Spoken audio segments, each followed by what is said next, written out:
So I'm going to need to warn you up front that today's episode is one of those podcaster heal thyself situations.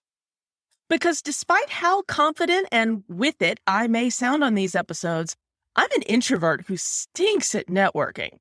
However, to fulfill the potential of both the university I serve and this side project, it's time to suck it up and start more intentionally making connections. Today, I'm going to share 3 steps I'm taking to become a better networker, partly for accountability, but mostly because I think my struggles might resonate with a lot of you. So with that, let's all get comfortably uncomfortable.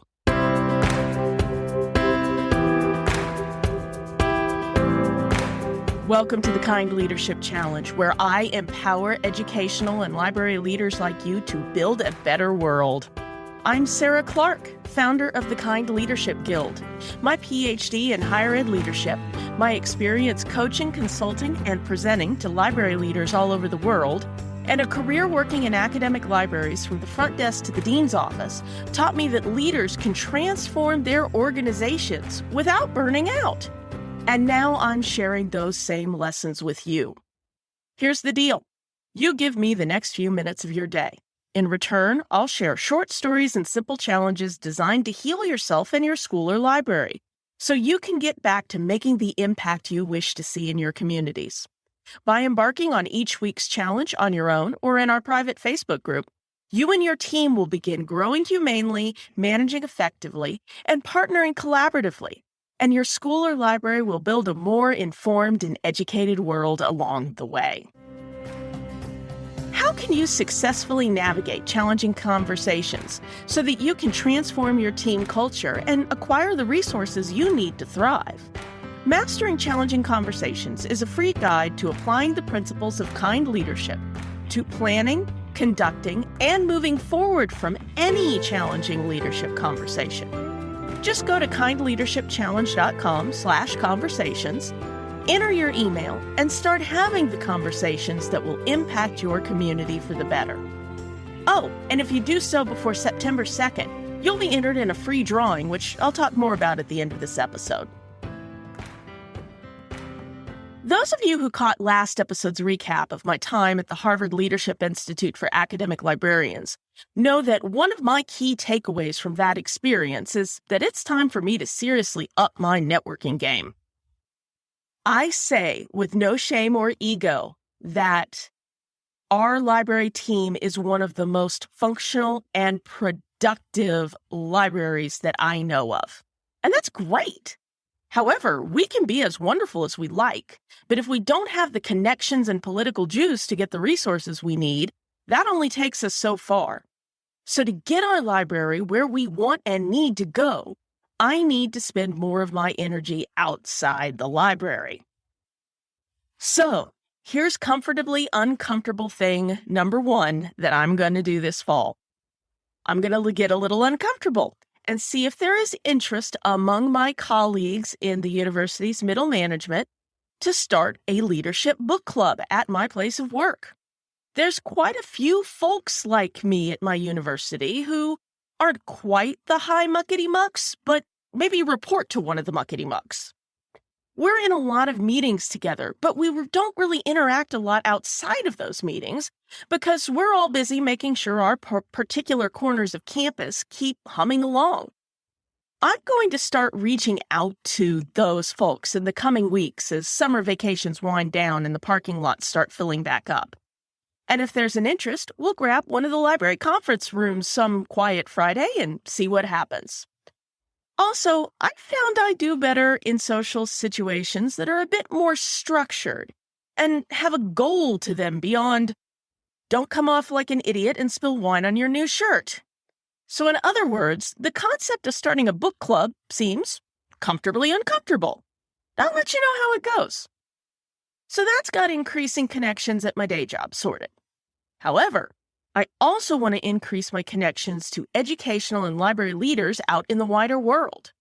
When it comes to social media, I'm most comfortable keeping myself at a bit of an arm's length from folks online.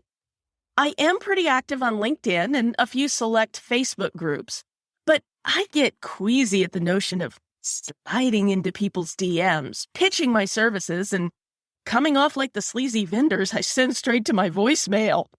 But there's got to be a comfortably uncomfortable middle ground between my overly timid approach and full-on hustle culture. And I think I may have found it. Turns out that on LinkedIn, there's a group of folks who participate in something called the Social Saturday Squad. Every Saturday morning, there's a master post where folks can share a little bit about themselves in the comments and find like-minded professionals to connect with. I tried it out this past week and quickly found a gaggle of other people in the education and library leadership world, as well as some corporate trainers and instructional designers. I sent out a bunch of connection requests and accepted more from like-minded folks who saw my comment on the master post. It's been uncomfortable, but comfortably so.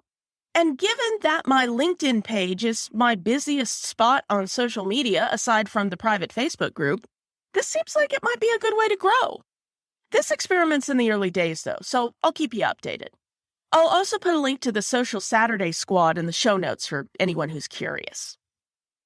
And here's my number 3 example of comfortably uncomfortable networking, but in this case, the discomfort mostly came from my wallet. Being in higher ed leadership, I'm a big believer in the power of continuing education.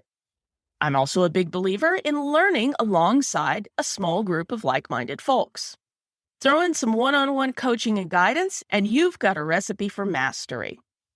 There's a reason that's the basic framework for the Kind Leadership Academy, a blend of one-on-one work and group sessions as we all work towards solving our individual and shared leadership challenges. And the Kind Leadership Academy presents me with a similar challenge as its creator and coach. I know how to lead. I know how to teach other people how to lead. My testimonials say I'm even a pretty good self-taught coach. But when it comes to selling my wares, yikes.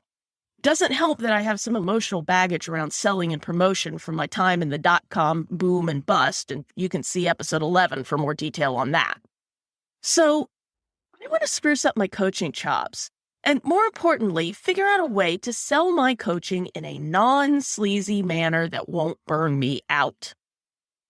With the podcast training program I invested in for the first half of this year winding down, I was ready to invest in my next professional development opportunity. After a lot of research and a few Zoom calls, I joined a program run by my favorite leadership coaching podcaster.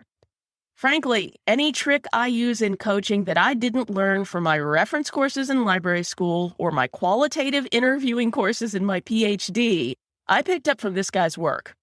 And he's also pretty good at non-sleazy sales. And even though investing in something like this is still uncomfortable for me every time I whip out the credit card, I know that I'm comfortable in programs like this and will grow and take action from them. So if you see some changes to these podcasts and emails over the fall as I refine my sales strategy, that's why. So here's this week's challenge. What comfortably uncomfortable action are you going to take this week? It can be related to networking or something else entirely. Let me know in the Kind Leadership Challenge community. Also, I want to remind you that on September 2nd, I'll be awarding a copy of Joan Gallos and Lee Bowman's Reframing Academic Leadership to a random member of my email list, which you can join by downloading the Mastering Challenging Conversations guide at kindleadershipchallenge.com/conversations if you haven't already. And if you have already, you're already entered. Thanks for listening and for taking action to become a kinder leader. If you found this week's episode insightful, give the show a rating or review. Or even better, tell your fellow leaders. Never doubt that day by day, you're building a better world, even if you can't see it yet. So until next time, stay kind now.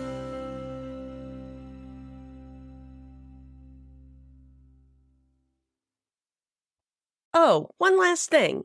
If you're ready to take on this week's challenge but not sure how to start, head over to kindleadershipchallenge.com/next to download the Next Steps checklist.